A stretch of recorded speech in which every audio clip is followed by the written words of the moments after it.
What is up? Hello, everyone. What's going on? Welcome to the jam-packed episode we have here. A lot of stuff going on. We got returning guest Cole Crosby, and setting records for a number of times. Yeah, it's a regular guest, but we always appreciate his insight because he's a lot smarter than we are at this stuff.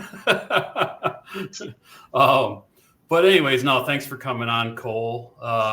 So what's been going on with you? Are you training for the 24-hour World Championships? Yeah, I'm just taking the summer to just kind of like recharge a little bit. So just focusing on training, just working a lot. So I've been doing a lot of different events out there with like Mountain Coast and some of my other brands I rep. So a lot of demo runs since now we're kind of in the peak of the season here in New England. And just kind of like trying to build on some of my fitness and refine some things, maybe run a few local races and some like tune-up kind of stuff late this summer. And just get ready for the World Championships is really going to be the big focus. So that's great. I've noticed on social media that you've been doing a lot of events for for Mountain Coast and all that. Did I see that did you pace John Kelly? Nice. Yeah, I had a chance.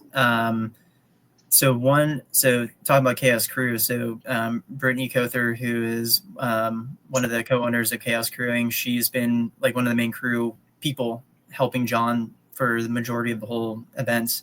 Oh, nice. Yeah, so she's been out there for most of it, and then she reached out to me and was like, "Hey, if you have a chance in your schedule, it'd be awesome to like help with John." And the guy is just like a machine, right? But it was great to. I mean, we go way back. I've known him from Lookout Mountain 50 miler back in like 2014, I think, maybe 2015, somewhere around there.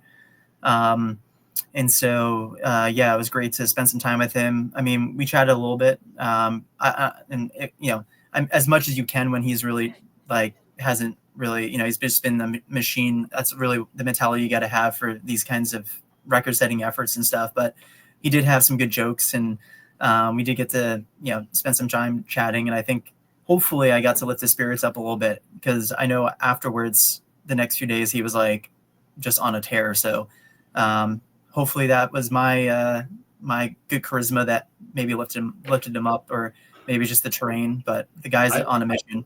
It was all you. Yeah, right. I hope so, but can't take the full credit. I don't know. I fully believe that he is tearing it up, and we're definitely going to get into that a little later. And just seen recently, and I don't know, I hope you're cool talking about it, but it looked like you had like a bug bite, or you thought maybe it might have been a tick, or do you know it was a tick? Or yeah, well, we don't really know yet fully. So it kind of the bite kind of showed itself. So mind you, like when I paced with John, it was like pouring rain, so I had a rain jacket and like other layers on and stuff. But yeah, like Friday, I kind of saw a mark like under my arm, and then by Saturday when it was really hot, I did an event with Mountain Coast, and when I stopped back at my my dad's house in New Jersey, I was just like overheated, and like I thought it was just from the heat and stuff. But I was showing a little bit of symptoms of like potentially some bacterial infection from a tick bite or some type of bug bite. So I did go to like urgent care, and they drew blood and put me on antibiotics and stuff. So I'm on that kind of routine.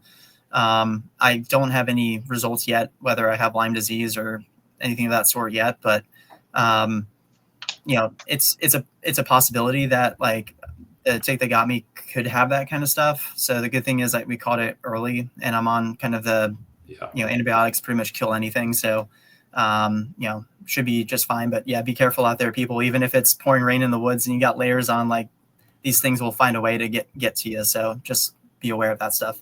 Oh yeah, they'll parachute in from trees. Like I swear, like they'll like drop. They will fall out of trees. Yeah, they are.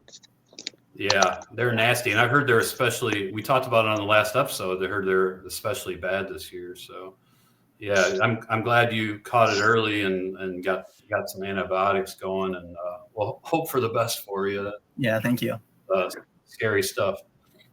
All right. Well, we got a lot to get into here, so we're gonna move as quickly as we can through race results and FKTs.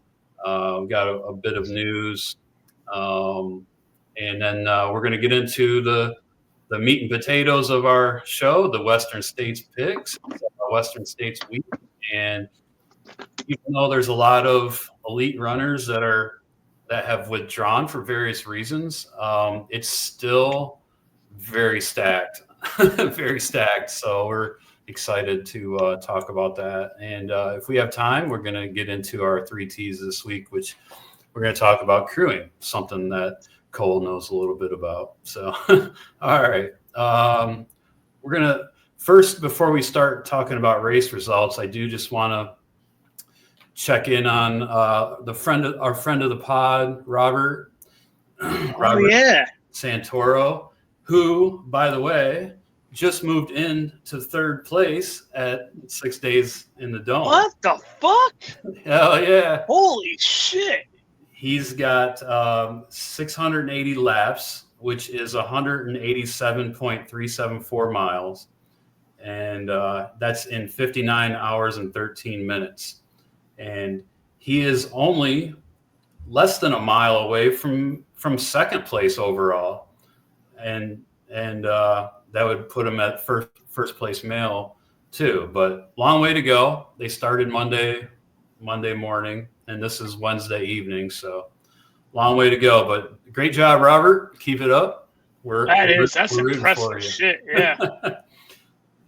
Who knows? He might even listen to this episode tonight when he's running loops around the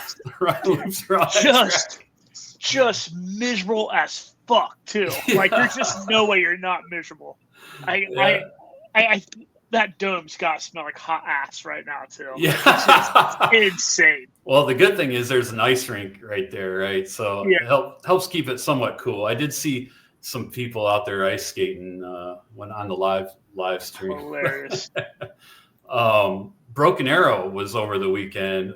Broken Arrow is up in Olympic Village where Western States starts, and the race, it's a sky race that takes place in the ski resort there at Olympic Village, and they have 3 events.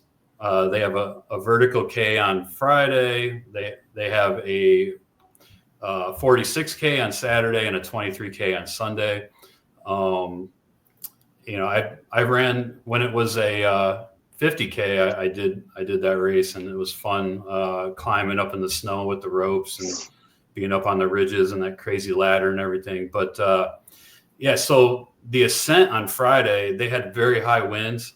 It was crazy weather all weekend. It was all over the place, but they had really high winds, and they had to actually reduce the distance and the climbing to 2.15 miles and 1,800 feet of climbing. So it was, and it was, I call it mullet power business in the front.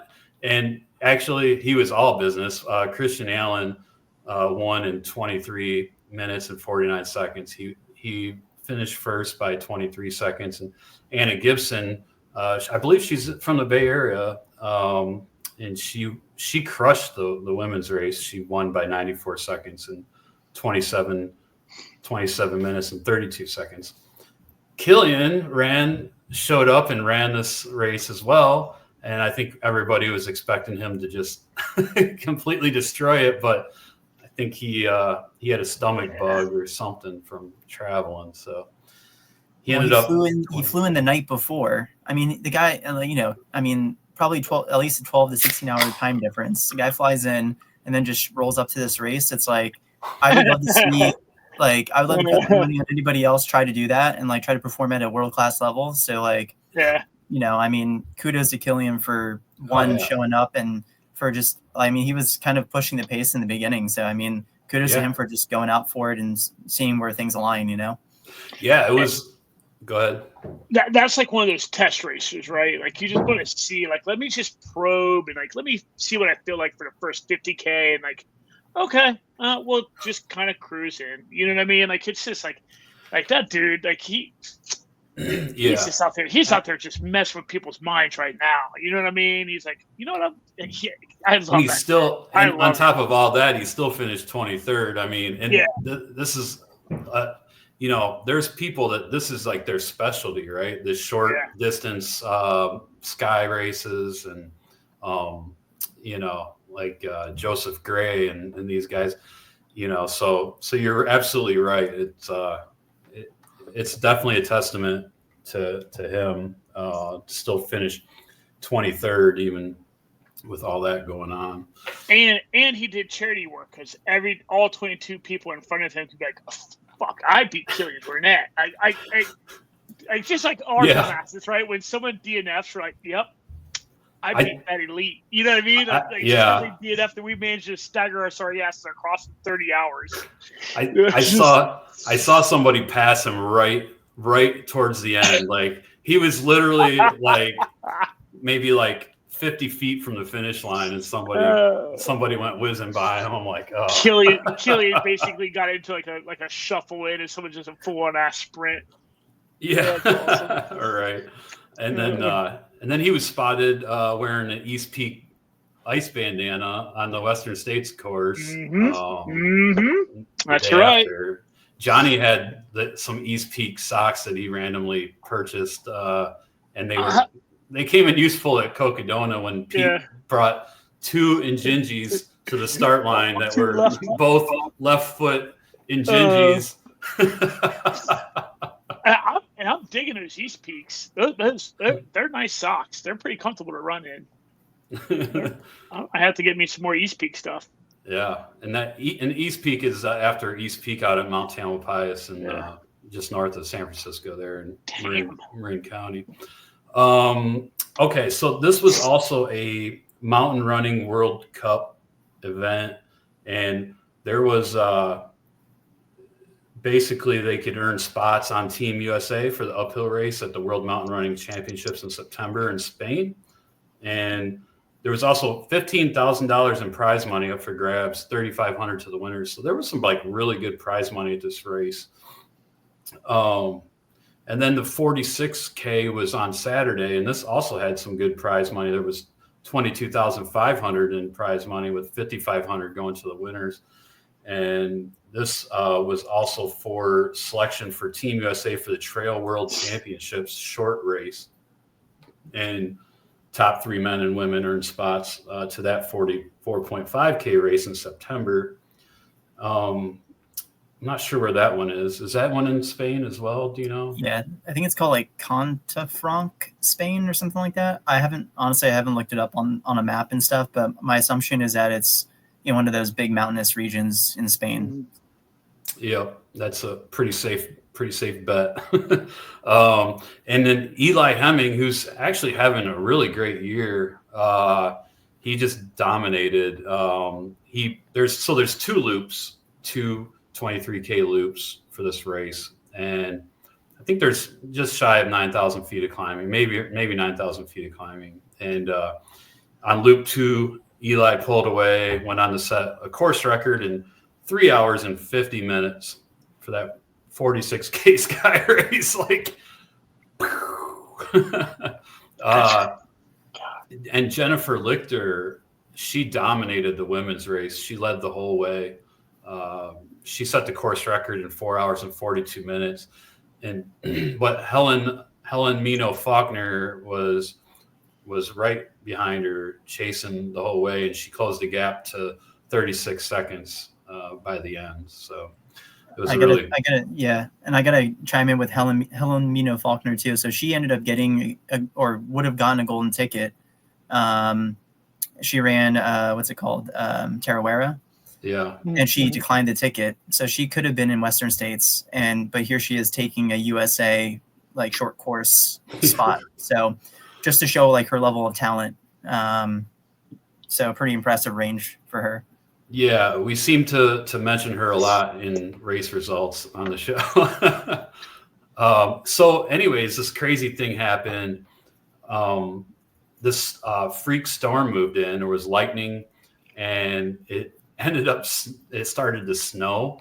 So 163 people were able to finish before they decided to shut it down. And there was 553 people that started the race. So they had to put all these people in like those ski buildings up on the mountain and shelter in place during that lightning and snow. So kind of crazy. It was like, summer solstice, and there's this crazy snowstorm. The Tahoe area got pretty crazy over the weekend with weather. The videos of the lake were crazy. Like the lake was rocking. I was like, God. Yeah, there was people that died on a boat capsized. I think really in that storm. I think 8 people died. Gone. Yeah, it was crazy. Yeah, dangerous stuff. You don't want to be out on the lake when that happens. But no. I don't know if it was forecasted or not. Like sometimes mountain weather can just change on a dime. Yeah. That's why it's always good to be prepared. Just like that race in China when those runners died. They started in shorts and t-shirts that day, and that crazy storm moved in. The 23K was Sunday. They finally had good weather. That race went off without a hitch. So it's crazy that El Hussein Alazio and Philemon Curiago, they were the guys that were in that heated race in Marin County on that downhill that we played that video. Remember, Johnny, on that episode? And those two guys were in the same downhill battle in this race. I mean, it's been like 3 races. It's like 3 or 4 races they've been in that same. Like there's multiple videos. It's crazy. And this video didn't disappoint. I mean, these guys were hauling. It was really cool to see. But El Hussein Alazio from Morocco did pull ahead and win by 4 seconds in 1 hour and 43 minutes 53 seconds. So that's pretty incredible. And then in the women's race, Madalena Floria led until the high point at 9,000 feet above sea level. But then Joyce Najiru, who is just an awesome runner, she crushed that 7-mile descent to the finish and set the course record in the process, 2 hours and 1 minute. And Joyce also got second in the ascent on Friday too. So shout out to her. All right, let's move on. Bighorn, a classic, 24th year for Bighorn. Bighorn's one that I've had my eye on. I'm just like, you just know that it's going to be muddy though. And that's, like really muddy. Even on dry years, it's supposed to be pretty muddy, and it's pretty rugged and technical, but it is one of those combo hard rock Western States qualifying races, which makes it nice to get bang for your buck, and it looks to be a pretty stunning race in itself. Bighorn's in Dayton, Wyoming, and in the women's race, Nicole Lawton, she put on a clinic, set the course record, winning in 21:02. And then the men's overall winner, Brett Carlson, finished in 19:25. So, Johnny, Hots. Oh, baby. Hots just happened. This is like our favorite race to talk about. This is insane. I love it. The concept is just awesome, right? Like, so funny. And they even mixed it up this year, which I'll talk about in a second. But for those of you who don't know, they just, so you park way up on this hill in Georgia. I can't remember, Castle Rock, Georgia. Yeah. And then you load a bus, and they just drive you like anywhere from like 315 to 400 miles away, and drop you off and give you a map and drop you off. in any direction. Yeah, in any direction. Like last year, they were in Destin, Florida, where they had to get like a vial of the seawater and carry it with them. So this year they did it a little differently. Like they had a 345 mile race, and they had a 400. Well, the 345 mile distance, and then they had the 400 mile distance. But they were all still in the same race. What happens is the 345 milers have to use the clock that was started when the 400 milers started. So, yeah, I mean, this is a Laz race, right? So we know it's going to be kooky like this. So the 400 miler on the tracker, if you look at the tracker, it says the 400 milers start with negative 55 miles. Just to like, I was sitting there for like half hour, just like, okay. But anyway, the 400 milers were dropped off at Cape Girardeau in Missouri. And there was, I've actually been to Cape Girardeau. Really? Yeah. Interesting. A handful of years ago, it was like an apex for the solar eclipse. Not the most recent one, but the one before. It was and weirdly enough, I used to have in-laws that lived there. So we actually went there and watched Cape Girardeau. It is southeast Missouri. It's south of St. Louis by about an hour to 2 hours. It is, I would define it as rural Missouri. So do with that what you will. It is, and interesting enough, and I might beat you to something you might talk about here in a little bit. It was so hot there a couple of days ago, the road effing buckled. Like it's fucking that place. Did you see that car? Yeah, like got air going over it. Like that car got air. Like, could you imagine? Like, what are the odds you are in front of the road buckling by just a handful of minutes or seconds, and you hit that thing? I was like, dude, that sucks so bad for that guy. Dude, that was like Dukes of Hazzard shit. His insurance company's like, yeah, okay, sure, it just happened. Like I can just see it now. And the 350 mile or 345 mile runners were dropped off at Tunnel Hill.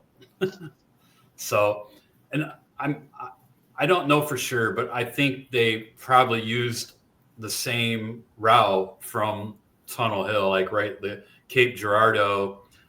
Runners probably went to Tunnel Hill where the 345 milers started, and I think they had a 12-hour head start. The 400 milers, they had like a 12-hour head start. So. Yeah, and then they get to the end in Georgia, and apparently there's some trail that they have to go up right at the end, like in the last mile, and it's called everybody's talking about it. It's called the Crack. I saw a video of the Crack earlier, and it's like I saw some runners like attempt to go up it, and you can see their headlights like start to climb this thing. It's like two rocks and like it's this little thing, and they start going straight up, and then a little bit later you see them coming back down. God, they're not going up. And there was an alternative way around, but I guess that was not very easy either. People, they were posts like, leave yourself time for this last mile, like the Crack or whatever. So anyway, oddly enough, let's see, Crystal Wheatley and Ken Zamak. So Crystal is a 345 mile runner. Ken is a 400 mile runner. They get to the end at the same time. And Laz says there's no ties. Neither of them have touched the rock, which signifies your finish. And then that Ken Zamak gave a short speech, and then Crystal walked over and touched the rock to win. And that's awesome. So then Ken was second, and it was 6 days, 1 hour, 6 seconds, and then Crystal was 6 minutes, and Crystal was 16 seconds, and Ken was 56 seconds. So, and then the next finisher was Stephen Redfern in 6 days, 7 hours, and 54 minutes and 44 seconds. And then Addison Hendricks and Kyle Dudley were the top 5. So that was hot. Pretty It's cool. such a wild race. Like, it is like, that is like one of the ones where I'm like, man, it'd be fun to get like 2 to 3 dudes together and just do it as a group. So part of the rules of HOTS is there's no crew. You're not allowed to have a crew, right? So it's all self-supported. You know, there's stretches of like 40 miles where there's no gas station or nothing. So you really got to be prepared, and you got to be prepared to sleep anywhere. yeah. When I it's love it. hot, right? Like it's in the middle of the summer. It's So hot. like in the southeast area, so it's humid. And I look at people's shoes, and like the amount of wear and tear on just like one pair of shoes post HOTS is like I've never seen anything like it. I mean, we think that bad water destroys the bottoms of shoes. HOTS does. I mean, it sounds like a pretty good advertisement to me for a certain somebody to go run in a certain pair of shoes. Yeah. Yeah. Yeah. That's a good point. Okay. So, and I threw this one in here, Cole, because I figured you are probably familiar with this race, the Catamount Ultra 50K in Stowe, Vermont. Oh yeah. Eric LaPuma beat his own previous record, and he won in 3 hours and 33 minutes, 42 seconds. Yep. Good friend Eric. He's a local New Jerseyan that been living in Vermont for quite some time. Okay. Yeah, he's a stud. Runs for Adidas Terex.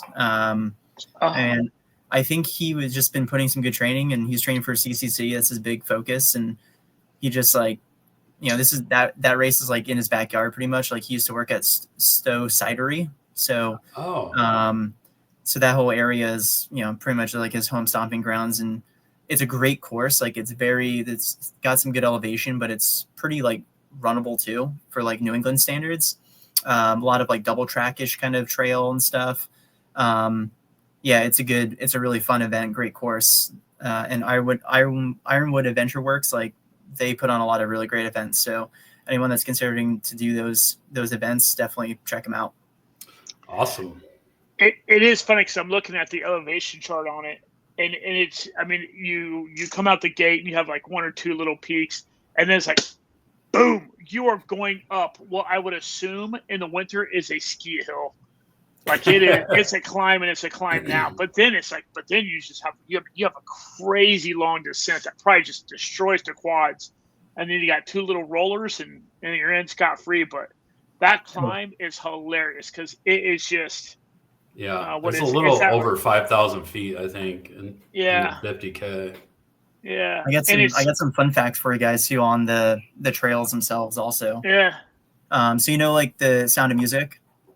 Yeah. So the actual family, so the Von Trapp kind of like family. So there's connections in terms of like how they own the property. So the trails that the race is on is all private trails that they open up for the race. They have literally like 60 plus miles of trails, and they are like manicured like you would not believe it. Wow. But like that whole area, they have a lodge there, a brewery. They have weddings out there. I mean, it's a really cool establishment. But Von Trapp family, they own that whole property and stuff. So it's if you want to experience a little bit of like the history of the Sound of Music kind of like lineage here in Vermont, that's the place to do it. I was blown away. Yeah, the trails are insane. Like you're just like, okay, I can see why they ask like to donate $5 when you show up to like run their trails in the summertime. Yeah, because the conditions of them are impeccable. Like they're so good. That sounds fun. I would be interested in that. Is it just the 50K? Is it just a one loop? It looks like it probably could be. It's just one big loop, isn't it? I think so. Pretty big. Yeah, I think it is. Liv Tabber won the women's race 4 hours and 20 minutes. So congrats to them. And yeah, I would definitely love to check out some New England races, and Vermont 100 especially. Yeah. The next race that we're going to talk about is the New River Gorge Trail Fest. New River Gorge, Johnny's very familiar with. And this is America's newest national park. And 86 runners completed the 50K Saturday. There were, the women's winner in 6th place overall was Elise Molinaro in 5 hours and 6 minutes. And Dustin Ritter won for the men and won overall with a course record of 4 hours and 24. Oh, and Elise Molinaro was the second fastest women's course time as well at New River Gorge. They were suffering this year. That's hot. Yeah. The Summer Spine race also was just recently, and I almost overlooked it. It was a last second add-on. This is, the 268 miles, very technical, Pennine Way, the whole deal in England. Quintessential Northern England Lakes District race.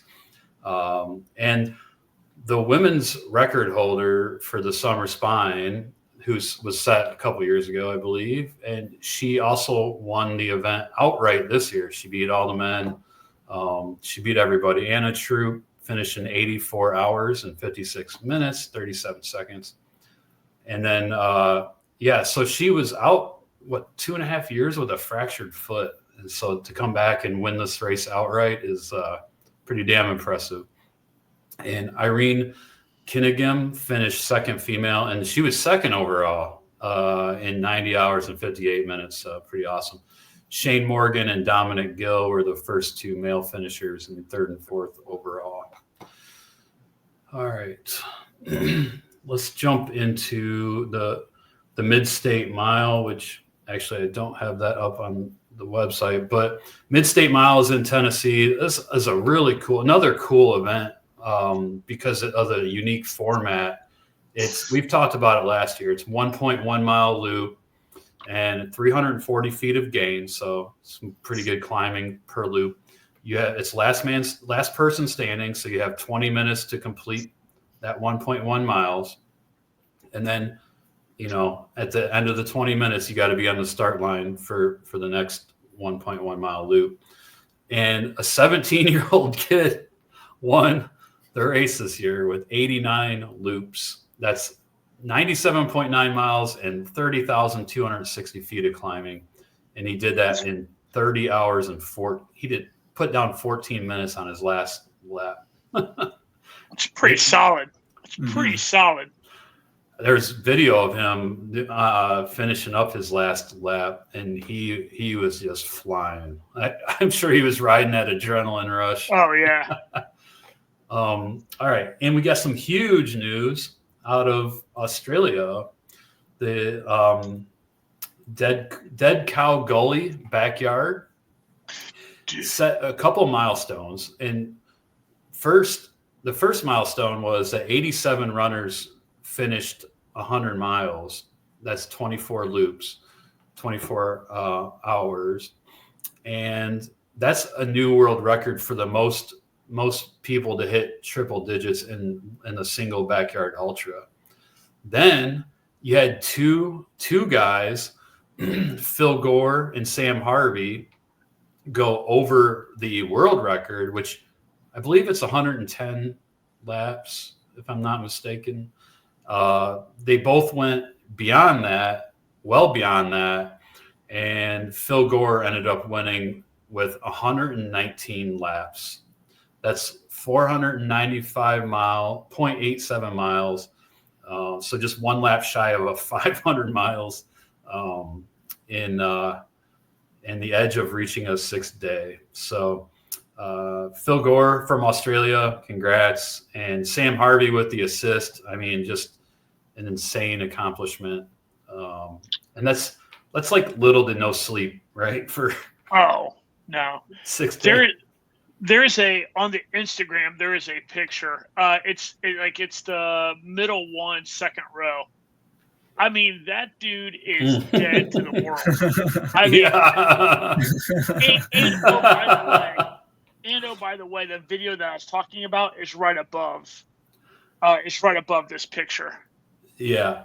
I mean, I know which one. This one. Oh my gosh! Like, I mean, that is good for him, crazy. man. That is that's just. And then there's that. And there's But Phil Gore, it looks like it's his first lap. He's looking fresh. They said it did say on the picture where he's knocked out. It says that he basically collapsed, and they had to go retrieve him and bring him back to the starting line. Oh man! Like it's just insane. That was just absolutely epic. Yeah, totally epic. And this, this all kind of flew under the radar, but there started to be some grumblings of it when 87 people finished the 100 miles, and then and also Harvey is out there, so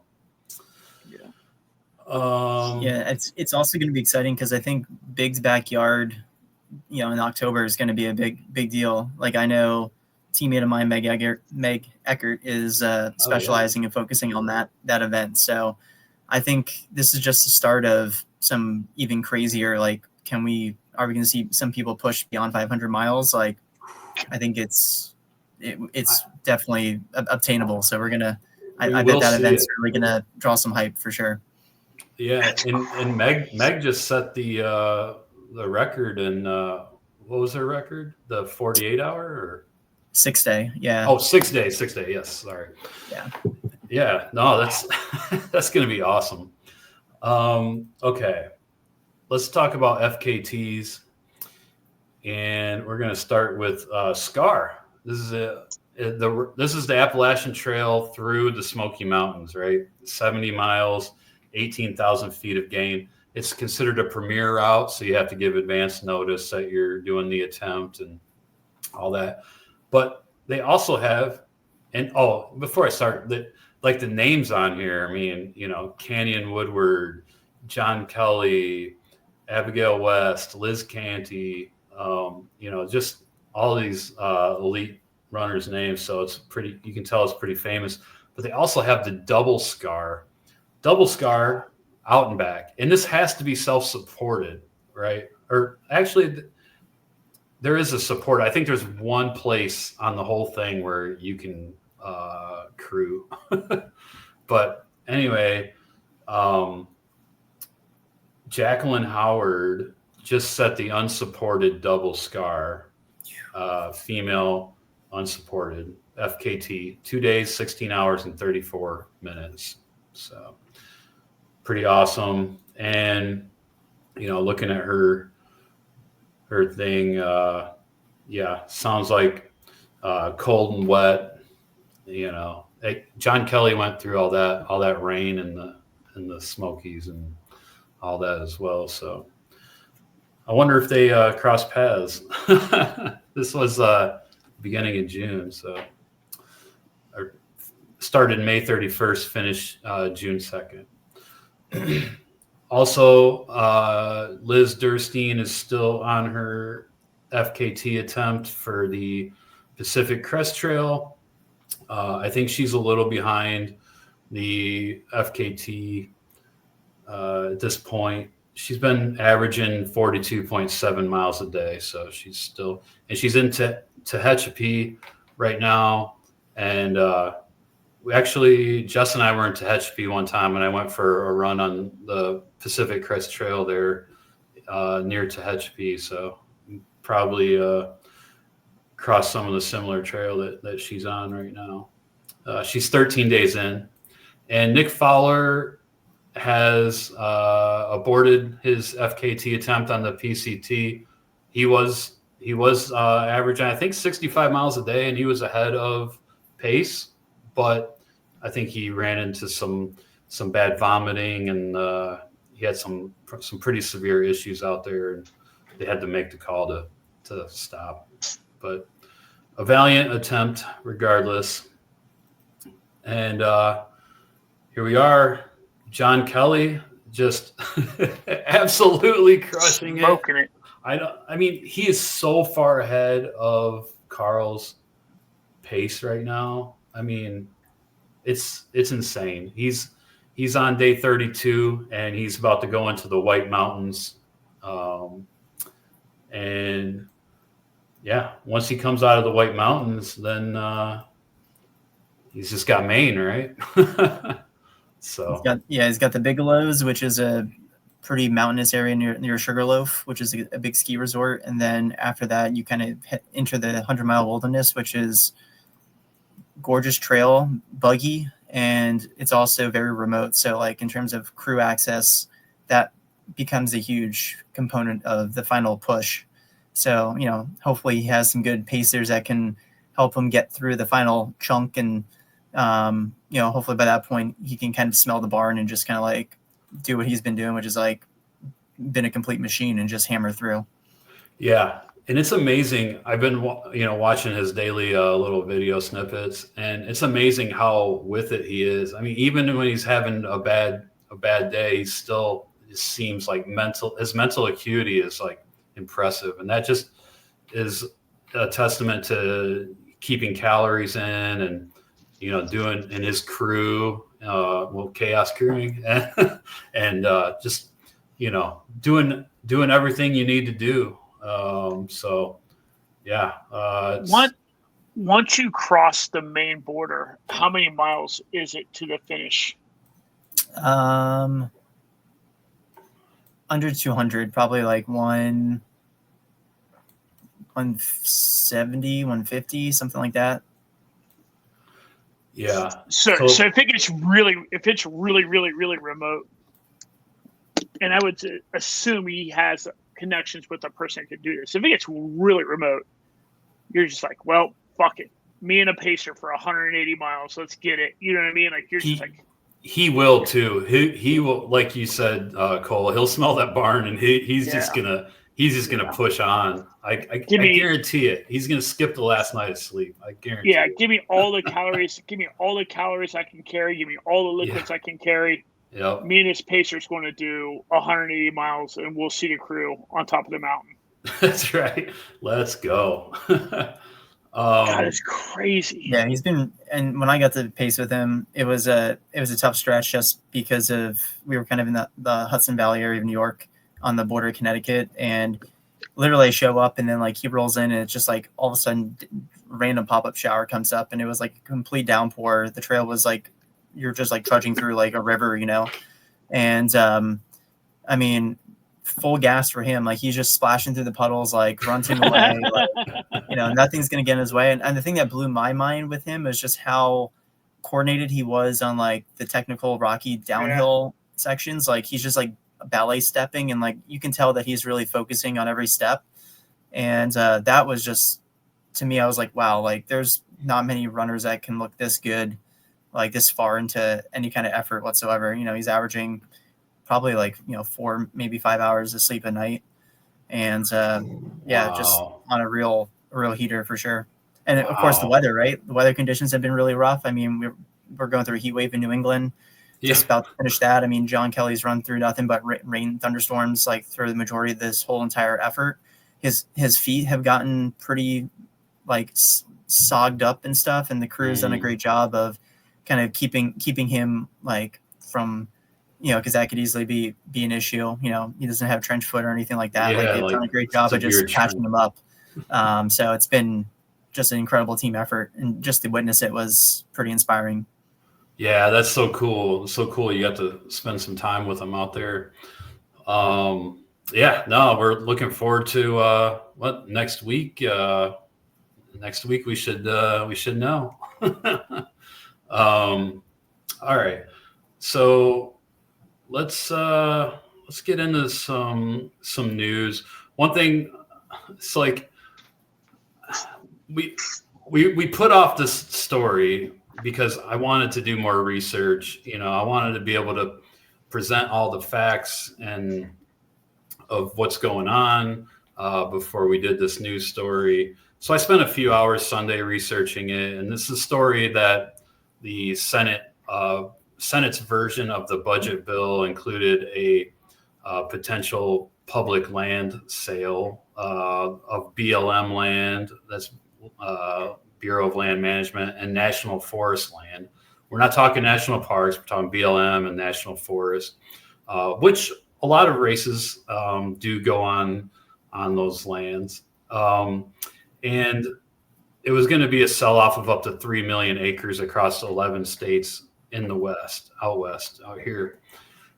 So I did all the research. I had all the facts. I was gonna present all this today, and then I just learned. I think just learned yesterday that the Senate had taken it out.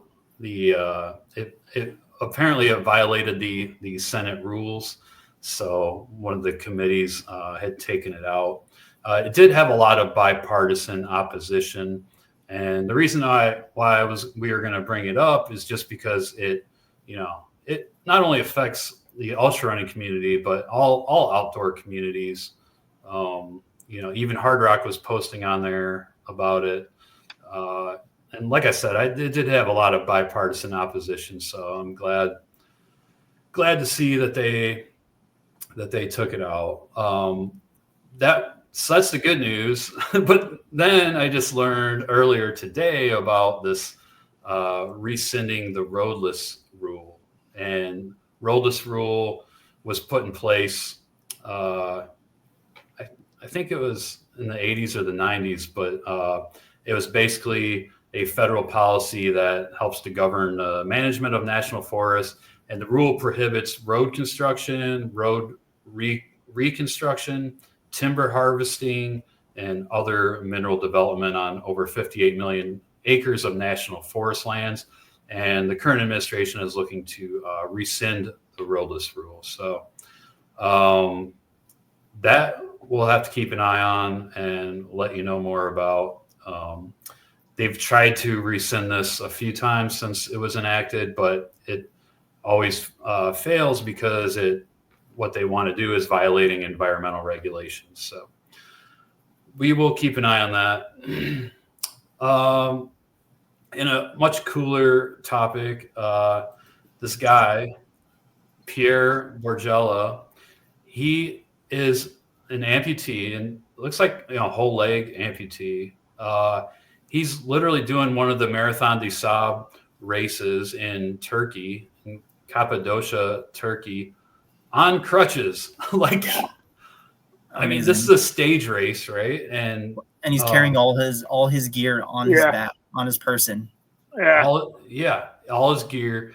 I mean, it is just freaking incredible. And if anybody out there is feeling lazy or down on themselves or not motivated, just think about this, okay? We get to do this, and this guy is just out here crushing. There's this other video that I found today. It shows him. There's this very technical section of trail where he's basically having to hop back and forth across these rocks on his crutches. And I mean, just awesome. So yeah, Pierre Borgella, it's on Instagram. I would say check it out. It's pretty cool. Speaking of amputee runners, so we're going to start drifting towards Western States talk now. The first above knee amputee to run Western States is towing a line. This is Adam Popp. He's an Air Force veteran, an EOD technician who lost his leg above the knee in 2007. And now he's lining up to run Western States, which is just so freaking cool, man. Really looking forward to following along with Adam. Yeah, he seems like a pretty awesome dude. Very motivated. So pretty cool. Yeah, it's exciting to see more and more adaptive athletes really pushing boundaries in the sport. There's a gentleman named Zach with I think runs for On, but he did some of the UTMB races, and just incredible to push yourself in that kind of terrain. And it's just super inspiring. It's it shows that really anything is possible if you really have a good support network and put your heart and mind to something. Yeah, and I think he's been training with or consulting with Dave Mackey, who also had an amputation from a accident. on the mountain trail. I think he was on a training run or something. But yeah, no, you're right. And there was even an adaptive runner that finished the speed project this year, which was she was really fun to follow. So in that, all right, let's continue on. There's some Western States entrance updates. Will Murray, who got second at Black Canyon, had to withdraw recently on a training run, or actually he was doing like a bike run thing, and on the bike portion he went into AFib, and he thought he maybe was having a heart attack. He got to a fire station in Forest Hill, I believe. They took him to the hospital. He ended up going to the hospital. He ended up getting cleared to run Western States, and then he's out on a training run on Cal Street, and it's like he said it wasn't a very technical part of the course, but he misstepped on a rock, turned his ankle, ended up being a fracture. So Will Murray is withdrawn from Western States, and also Lin Chen. She had to withdraw due to complications from poison oak that she got during Canyons 100. And for those of you who are not familiar with that area of California, well, all California, poison oak is just, it's pervasive and it's everywhere. Knock on wood, like I've gotten it a couple times, but I don't get it too bad. My wife Jessica, she gets it so bad, like she can just walk by it and she's got major outbreak. So, it's different. People react to it differently, but it is everywhere out here. It's definitely something that you have to keep in mind when you're running on the trails. Okay, let's get into it. We're gonna move on to our Western States picks. And I will say that Cole, you've done some research and you probably have a lot to say. I'm picking Dan Green for the win. Dan Green, hey, I mean, that's who knows? Anything can happen. Anything can happen this year. But why don't you go first, Cole, if you don't mind, with your picks, and maybe run down your logic and maybe how you see it playing out. We can start with the women if you want. Yeah. So I think, looking at the field, I mean, we have, again, I think it's going to be a historic year at Western States. Just loaded with talent, even with all the recent scratches and whatnot. I mean, the thing that's the big storyline with the women's field is that in terms of like the returning champions, they're not there. So we're going to get to crown kind of a new women's champion this year, which is really exciting. And I think because of that, you're going to see really some unique race dynamics kind of going on.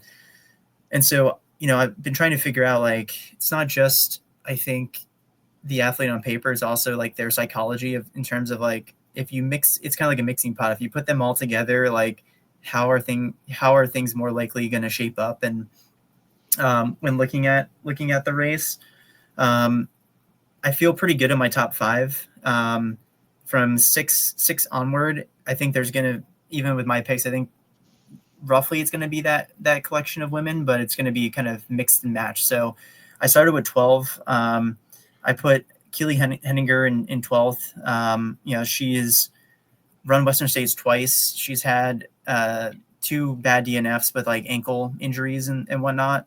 Pretty like freak accident kind of stuff that's happened to her. So I know that she just, I think, wants to, one, get a finish and also like have a good performance. And she's a very fast runner. I mean, she's from Pennsylvania. I think she's had the Tussey Mountain Back 50-mile record. She's run like in the like mid 6-hour range for that race. So very fast. So I think my hope is that, she puts together a good race and is in the mix. maybe she's vying in the top 10, but I think she finishes just outside the top 10. My 11th, I put Shea Aquilano. So she just signed with Nike. She's a 23-year-old runner from Indiana. Shea's awesome. She's a great person. And I think this is going to be like her first really big, massive competitive kind of 100-miler. And she's definitely ready. I just think the depth of the field is so good that, she'll be in the mix. And again, maybe just fall outside the top 10 or maybe just be in the 10th spot. So I'm hoping she puts it together a good race, but I think she'll be kind of in that hunt there. Heather Jackson, I put her as 10th. She came, she was in the top 10 last year, kind of in a similar position. I think that she has a lot of foot speed and she's going to be in the mix again. So that's why I put her in the 10th spot. Number 9, Hannah Allgood. She's a free trail favorite. So Dylan Bowman will be singing her praises because I think she's the coach of Dylan Bowman. Oh, is that right? Yeah. I didn't even know that. So Hannah Allgood, she won the Canyons 50K against Taylor, Eli Hemming's like wife. Oh, yeah. Tabor Hemming. Yeah. Tabor. Which that's something like seeing that from an eye test is like, okay, so like Hannah's got some speed. She can roll on these kind of trails and she's just a really strong athlete. And so I think if she puts herself, she just runs with the group and kind of has fun and takes care of herself, like anything's possible for her. Like she could even finish much higher up in the field, but I think a top 10 for her is going to be really good. And mind you, I think this year is going to be the tightest top 10 finishing times for men and women in Western States history. We're talking, I think maybe 30 minutes difference between 1 and 10. It's going to be insane. I like that. I like that call. So I think it's going to be very, very tight. And that's where I think it's going to be difficult to kind of, the back of the top 10 is where most of the movement is going to happen. My 8th pick was Caitlin Fielder. So she grew up in New Zealand. She's a runner from Australia. And lives in like Girona, Spain, I believe. She's a Solomon athlete and has got great foot speed. She challenged Ruth Croft at Tarawera and finished just a little bit behind her. This is her debut 100-miler. I think might be the same for Hannah Allgood too, but Hannah did Javelina. So second 200-miler for Hannah. Caitlin's it's her debut, but I don't know. I have a gut feeling that the international athletes are really going to show up this year, and I think she's going to be in that 8th position. 7th, I put Fiona Pascal. So she is British. She's the sister of Beth Pascal, who won Western States a couple years ago, I think like 2022. Oh, okay. I thought she sounded familiar. Yeah. So I think she is a real wild card. Like she ran the Chianti race and won that. And she's just strong. I think she's like, I think she has the potential of winning this race one day. She's really that good. So I think it'll be really interesting to see her in the mix. And I kind of bunched her up with Tara Dower. So I had Tara Dower at 6. I think Tara's going to go out with the lead pack. And I think there's going to be a little bit of attrition to where I think she's going to be kind of mixing it up with like a Fiona and Caitlin. And it just so happens that Tara just grits her teeth, gets tons of blood on her knees, and is able to just that's going to happen. And mind you, the other thing I think about that makes a big difference in this race is good crew and pacers, right? And I just think Tara has she's invested so much into like medical professionals in many ways, like a mindfulness coach and all these other elements that I think that's going to give her the edge. And I think that her crew and team is going to be like as pro as it gets, to where I don't know what Caitlin and Fiona is going to have in terms of support. So I just think that that's going to give Tara a little bit of that edge to claw her way to a 6th place position, so she can really refocus for Western States next year and maybe finish up higher. My 5th one is a unique pick. So Fu Zhao. Fu Zhao has run the 2nd fastest time in Western States history. She was 2nd place last year, 3rd fastest time, next to Courtney DeWalter and Katie Scheid. She's kind of, in many ways, like the returning champ, if you want to say. Like, she's the fastest runner to return. I think Fu Zhao is going to take it out and be kind of in the mix. And I just think that the depth of the runners and the different dynamics, I don't know if Fu Zhao is just going to be able to hold it together when it really counts. In the end, I think there's some other runners that have a little bit better foot speed. And so I put Fu Zhao in fifth, and also like Tara clipping at her heels. So that's going to be kind of a unique, fun dynamic. My fourth pick is Marianne Hogan, which Marianne is from Canada. She's placed second at UTMB. She's placed top 3 at Western States. People aren't really talking about her, but she is just like, she's just such an all-star, honestly, in my eyes. And I think she's going to be in that league group, kind of mixing things up and pushing things. She's been dealing with some injuries, but I think she has done well, like taking care of herself, and she's going to surprise some people. So, I put her in the 4th spot. Emily Hawgood is kind of like our main U.S. representation. So I feel like Emily, she's just a steady Eddie. She just knows how to run this race. I mean, she lives in Auburn. Yeah, it's in her backyard. Yeah, I mean, and she's just like she's almost a lock for anything to like top 5 at Western States. Like any year, I feel like you got to put her in the mix. And I think that she this year goes a little bit bolder and is really like pushing the race. But I put her in the 3rd spot. Riley Brady, I just feel like Riley is just a real talent. I've known of Riley back when I was living in New York in like Cayuga Trails and like Virtual Crest Ultras. So I've seen Riley kind of like go through the up and coming stages, and yeah, just really excited to see what they do. Right. Like, I think maybe a little bit of biasy, but I think Riley's, after, winning Javelina and Black Canyon, just got the sponsorship at Nike. I think it's just going to really dictate a lot of the race. And I'm excited to see the battle. And in one, I put Esther Chillag. So Esther was 3rd last year, has had 2 3rd places in the last 2 years. Esther is just, I think, ready. Like, they're going to go out at course record pace. And I think it's just a matter of who is going to hold on. And I think Riley's going to be in the lead for quite a while. And I think that Esther, just with her experience, is going to pull away. And I said it around the Point of Rocks aid station. I think literally at mile 94, the pass is going to be made. And Esther's going to hold on by a couple minutes. I'm thinking the times for the runners are going to be in the 1540s. So not 15:30, 35 according to Walter time, but pretty close to it. Man, that's awesome. That's a great breakdown. Johnny, do you want to go, or?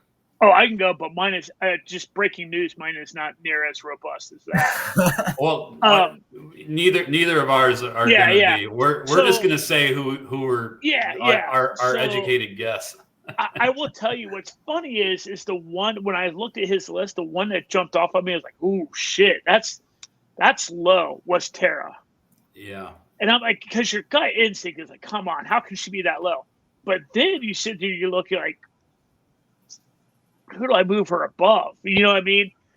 So with that being said, it is interesting because before I even looked at his list, I did have Esther at like the top. I had her somewhere up around the top. Also, the one thing I did know is that Emily is from Auburn, and I was like, you know what? If there's going to be a year, it's going to be this year. And so I was debating her or Esther, 1 or 2. I'm going to, just to be the outlier, I'm going to go ahead and move Emily to 1st, Esther to 2nd, Brady at 3rd, and then which then leaves me. I got to put Tara 4th because there's no way that she's not up there, right? Like I am.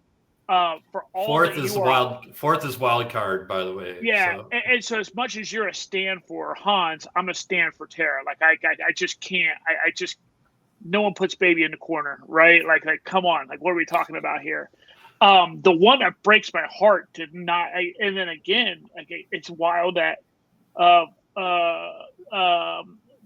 Fu, we don't have her, and now I'm like, well, shit. So I may have to leave her out. Just how like that's my fourth. That's my three of my wild card right there. All right. And I'm gonna put Fu as an honorary wild card. So put her as my 4B. An HWC honorary wild card. Yeah. So that's what I'm looking at.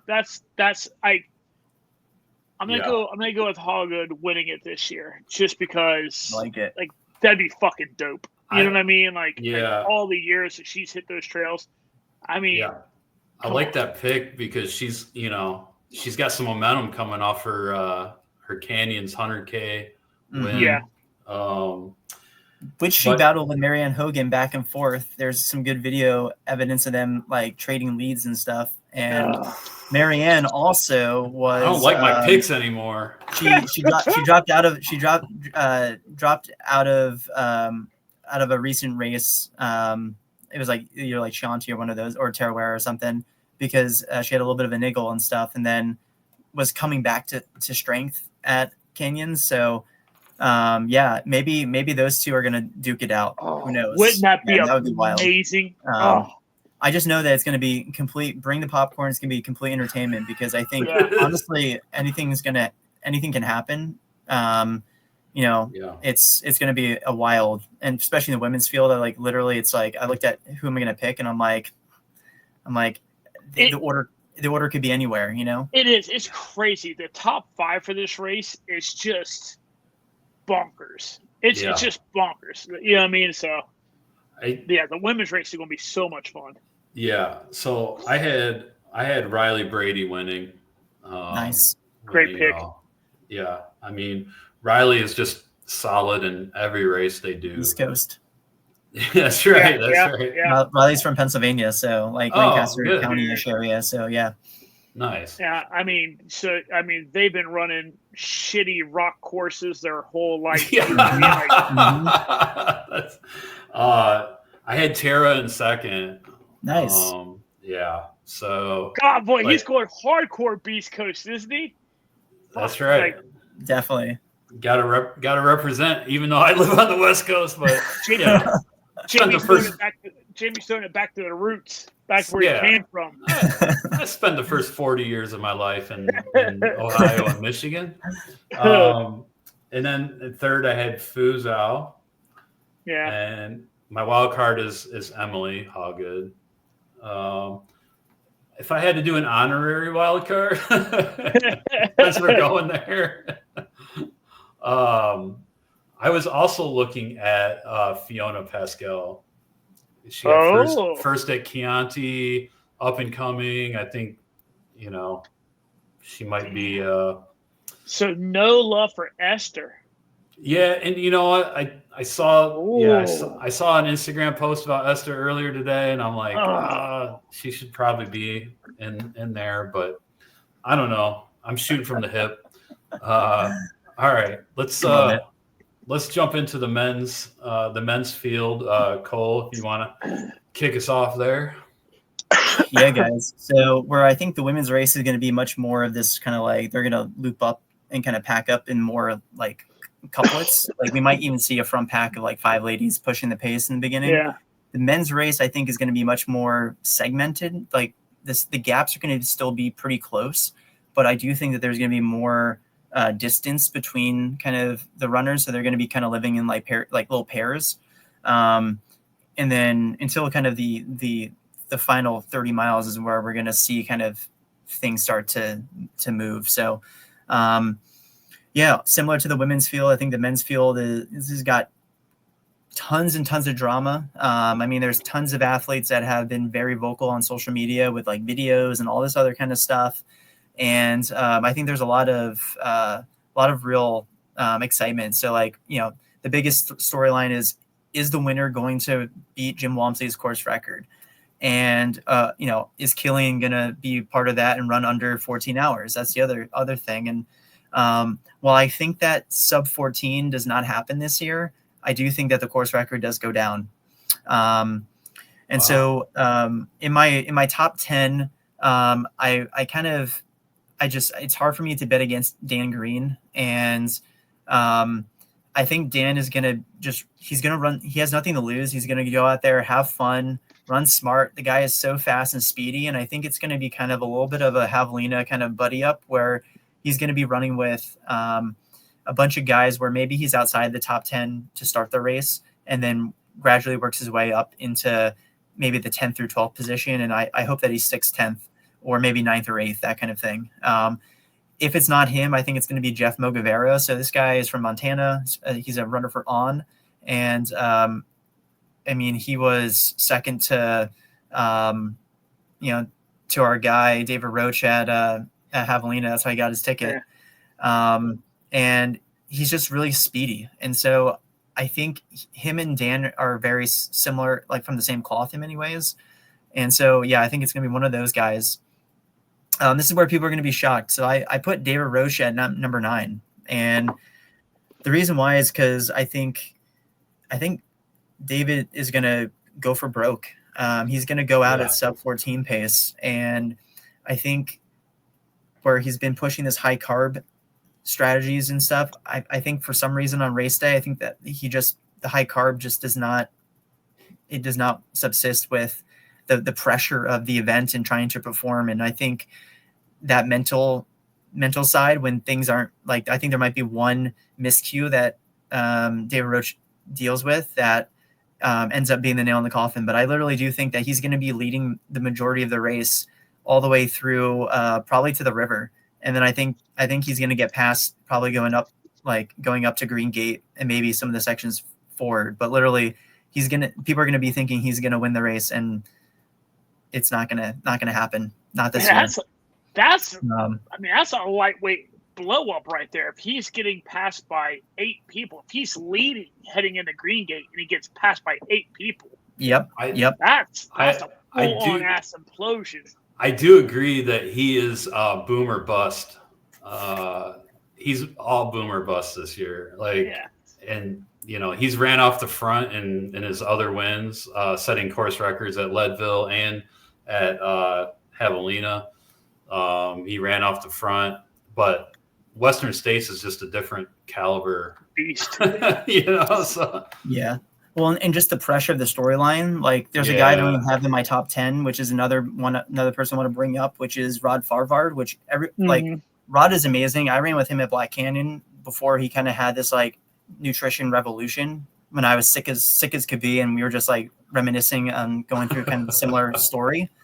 And I have tons of respect for him. I think he's a total world-class athlete, but I think after his experience with Canyons, I think he's putting a lot of pressure, and he may not say that he is, but deep down inside, he's going to have a lot of pressure coming into Western States. He's the returning fastest runner to be in this field, right? So in a sense, he's kind of like M1 to the starting line. That's a lot of pressure, and I don't know if he's dealt with that before, right? And so I think, yes, he has a familiarity with this course, and I think he's run Western States like 4 times, so like he knows the trails well.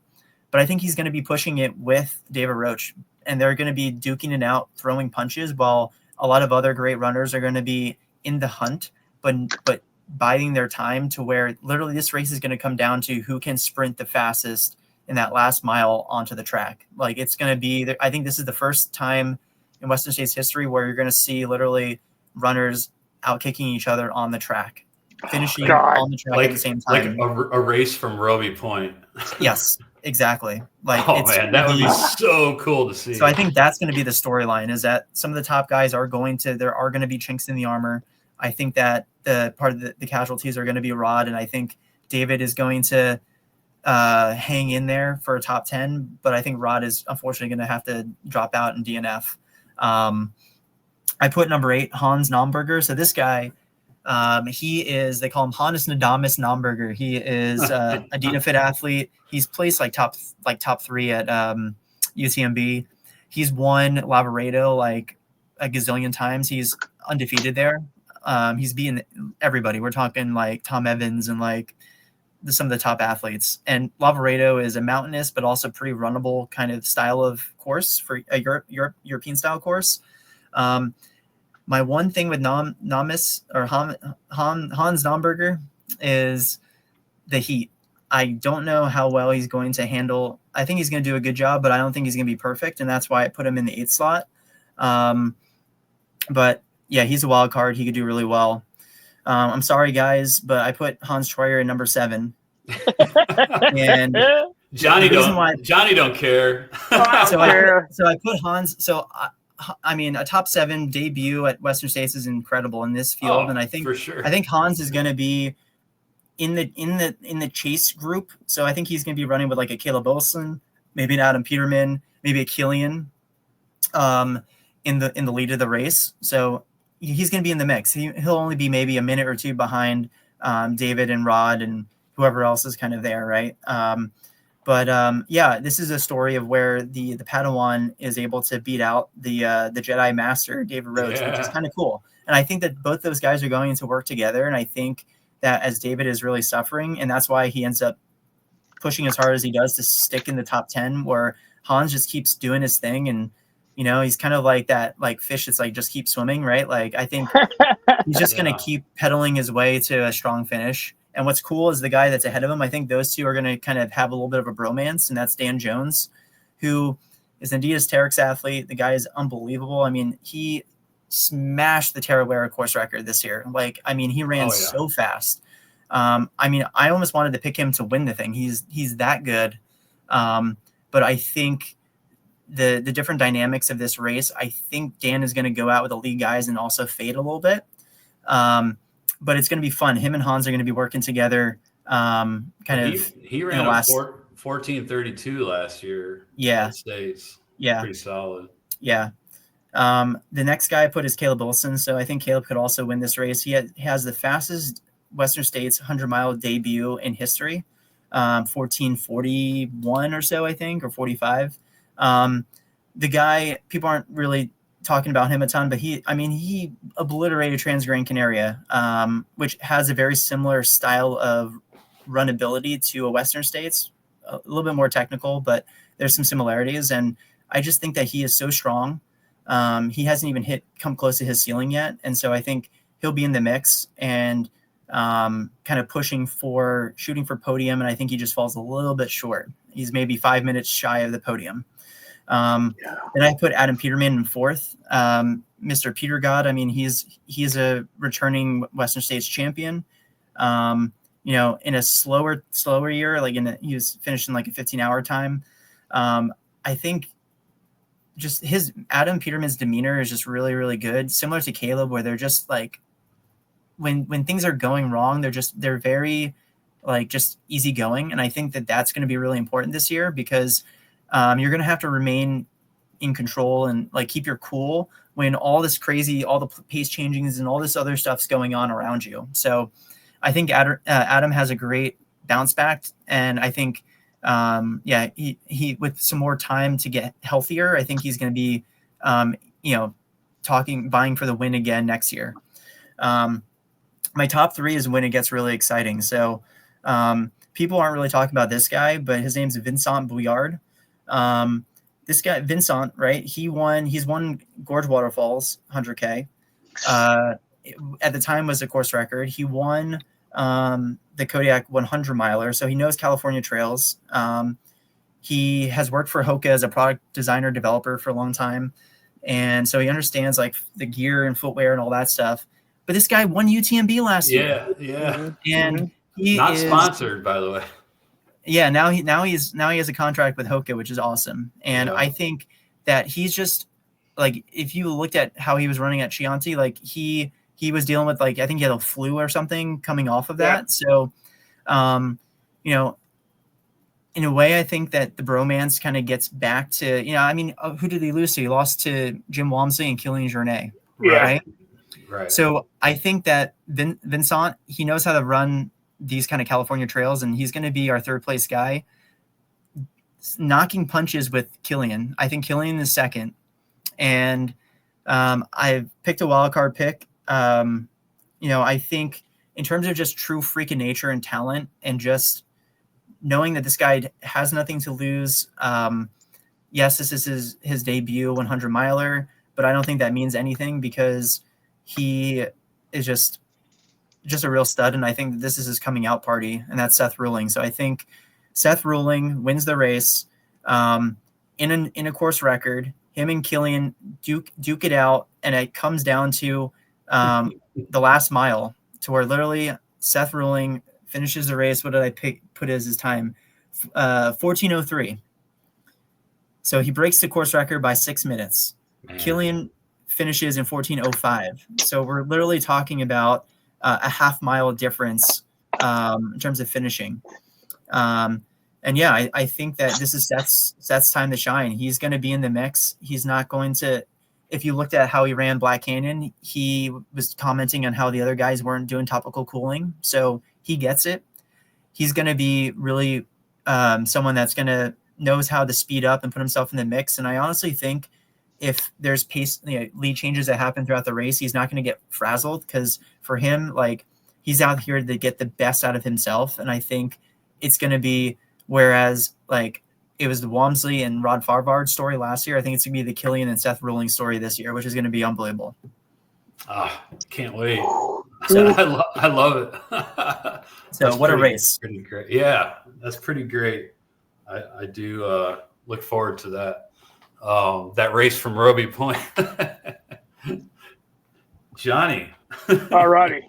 Again, I just can't. I just cannot go against Killian. So I'm going to put Killian down for the win. Now, what is funny is Vincent is a guy that I remember. I'm like, oh wait, I actually remember that name, and I got to thinking like, where we talked about him, and it was UTMB last year, and a couple of things this year. So I actually have Vincent coming in second. So I'm gonna go Jornet first, Vincent second, and then Peterman, because for me, the way I think about those things is a lot less sophisticated than the way Cole thinks about it. I just think about whose names I keep hearing on podiums, and like, all right, well, like something's got right. Like I'm gonna keep if you're consistently at a podium, I'm gonna keep putting you at a podium, and like Peterman's always there. And then I can't. Like it actually hurts me to drop him to fourth, because I love to see him be higher, but I don't see how he is. It's Farvard. I think he'll be my wild card. I think he's probably up there messing around with the tops again, and just like probably a lot like last year, where like just pooped the bed and it just kind of fell apart. And so I could see him either A, pooping the bed again, or learning from what he did last year and then just smoking this shit. But still not beating. There's just until someone takes the King down, I'm never going to go against the King. So I'm going to keep going Killian until someone proves otherwise. So those are my 4 picks. Who's your wild card 2? Farvard. No, that's wild card 1. Oh, right? Wild card 2. Ooh, wild card. Come on. 2. No, definitely not Troyer. No. So it is funny because Nomberger, I again, like hearing his name on a lot of the European stuff. But I got to thinking about it. I just Googled Auburn weather, and it's going to be in the 90s. You know what I mean? 94 as a high on Saturday. That poor dude, his translucent ass is going to hit that sun and like explode. Like I was like, I can't do it. Down in the canyons, it's going to be like 110 probably. So I think my B, I'll probably go. Some of the stuff you're saying about Rulli, I just can't though, because it's his first 100. I'll probably go Jones for my B. Oh, Dan Jones. Maybe Dan Green. You know what? Put me down for Dan Green for my B. Dan Green. I love it. So, yeah, I think Dan Green is a very intriguing storyline. Yeah. He kind of just came out of nowhere and put on a clinic at Cocodona. My only concern with Dan Green, and I would love to put him in that wild card 2 spot, but is that I don't know if he's going to be recovered from Cocodona. Like he's young. Ready. He's young, He's young, man. But he cracked a couple Bush lattes. That fucker's ready to go. Like I think it was Coors lattes. Yeah.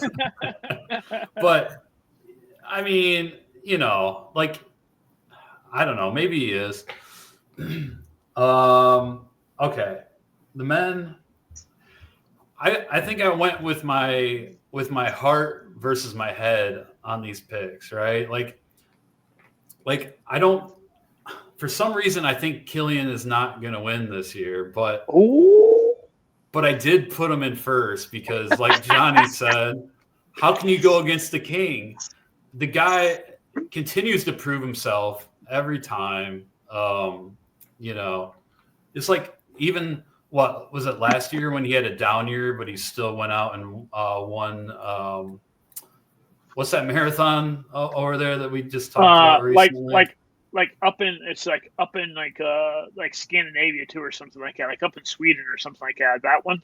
S.C.A.R No, Yes, S.C.A.R. He went out and like won that even on like a down year.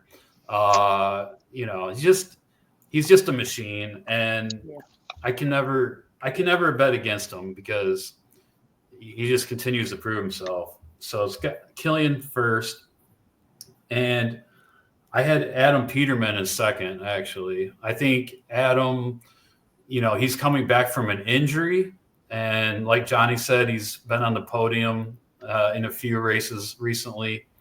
I feel he's ready. I feel he's back from his injury, and he's gonna run that course. And he is a returning champion. He does know Western States, so that's why I had Adam in second. Third, young gun out of Georgia. Oh my God! Hey man, he took us by surprise and got second at Canyon's 100K. I believe his training's been perfect. The only thing that is kind of like the unknown with him is that this is his first 100-mile race. You know, so it's an unknown for him past the 100K mark. But anyways, like I said, I'm going with my heart, not my head. I'd love to see him out there, like I don't know, just true underdog story, just like this cross country runner from Georgia, and you know, just bursting onto the scene. And, I mean, I know another cross country runner that we could go with that, you know, that's done big boy stuff already. I know another one. Oh, old Danny Green. Yeah, exactly. It's a similar story, right? So I had Hans in third. My wild card one is Rod Farvard. Now, I mean, the guy ran 14:24 last year, but it was cooler last year. So, you know, and like you said, Cole, his last few races have been not the performance that I really expected. He did win the seven, whatever it is down there in Santa Barbara, 7 hills or 7 trails or whatever. 9 trails, I think is what it's called. Yeah, 9 trails. He did win that, but it wasn't like a stacked field or anything. But yeah, he did break the Jim Walmsley record, but yeah. No, I agree. I think physically, I think he's ready to throw down. I think it's the mental part of it. It's my question mark is what headspace is he going to be? If he really is like mentally locked in, I mean, who knows? He might win the whole thing. But I just don't feel confident that he's mentally with all the different runners. Like, I think he's going to worry too much about who he needs to stick with and all that stuff. And that's going to waste too much energy. Yeah, it's a big unknown. It'll be interesting to see how it shakes out for him on Saturday. And for my wild card 2, I had Mr. Consistent at Western States, Daniel Jones. Dan Jones. The Kiwi is going to come to play. Yeah, so that was my picks. Yeah, can't wait to see how it all shakes out. But Cole, you haven't been on since Canyons, and your Canyons picks were very good. Damn near dead on. Very dialed in. Either I'm wrong in the Seth pick, but I'm trying to be a little bit bold, and because I know it's risky, but I don't know. I just have this gut feeling that I remember like the Boulder Boys guys were like, it's the year of the boy or whatever. And it's like, I'm not even like high on the Boulder Boys stuff, but I just think Seth is just such a specimen. Like his running mechanics are so good and he's in shape, and I think he's in the right mental headspace. Like he's there to compete, and whatever happens, like he's going to take care of himself and get the most out of himself. And whether it's 100-mile, like he's just going to go to the end, right? Like it doesn't matter whether it's a 100-mile debut or not. Like I think he's also had he's had time to work through like some misses and stuff where he's dropped and had issues executing. And I think he's just in the right place, right space to just pop one. And I think it's going to be a complete track race. Like literally, I think him and Keeling are going to be pushing it neck and neck, like the last mile of the race. And I think he just has a little bit more pop in his legs at the end to hold on. But he's definitely a lot younger, right? Yeah. Mm-hmm. I mean, he's It's double digits. High risk, high reward pick, but For sure. I think you might be on to something. We'll see. We'll all find out on Saturday. Saturday. Yeah. We're kind of running over again, so I don't think we're going to get into our 3Ts, but we will we will save the crewing 3Ts for the next time you come on, Cole. Okay. And we will definitely get to it at that point. It has to be an episode where we're not making picks for a race. Bold picks, yeah. Yeah. But anytime we do make picks, we should have you on because it's fun. We appreciate your insight to the sport, and we appreciate you spending some time joking around with us. So Well, cheers. Thanks for having me. It's a lot of fun. Yeah, It's always fun to be on, and it was great. I mean, this is like our Christmas Eve, right? So it's really exciting to go dive in a little bit deeper and kind of see what's going to happen. Again, I think this year is going to prove itself to be every year. They always say this is the most competitive race on U.S. soil, the most competitive 100-miler in history, all this stuff. And sometimes I'm like, yeah, but I truly believe that this year is the year that the depth is so incredible to where like I think the slowest top 10 time this year is going to be like maybe like 14:38 or 14:40, like something out of control. Something that like literally was like 5th place last year is now going to be a top 10 time. Yeah. And just to think, if you look at the list of scratches, it is insane. Yeah. Like the talent that withdrew. I mean, could you imagine if Walmsley, Hayden Hawks, Tyler Green, Jisheng Shen, all these guys, and even some of the women, if Katie Scheid would have ran, and Rachel Drake and Leah Yingling, I mean, it's crazy. It's still stacked, and it's crazy to think that it could even be more stacked. But but no, it's great. It's great to see. It's great for the sport. It creates the hype, the excitement. The live stream will be starting very early for me Saturday morning. You guys will be able to sleep in a little bit, but be able to get the run in, be back and settled in and everything. There you go. But all right, well, hope everybody enjoys Western States this year, and we'll be back to talk about how our picks shaked out next week. Cool. Thank you. Bye, everybody. See ya.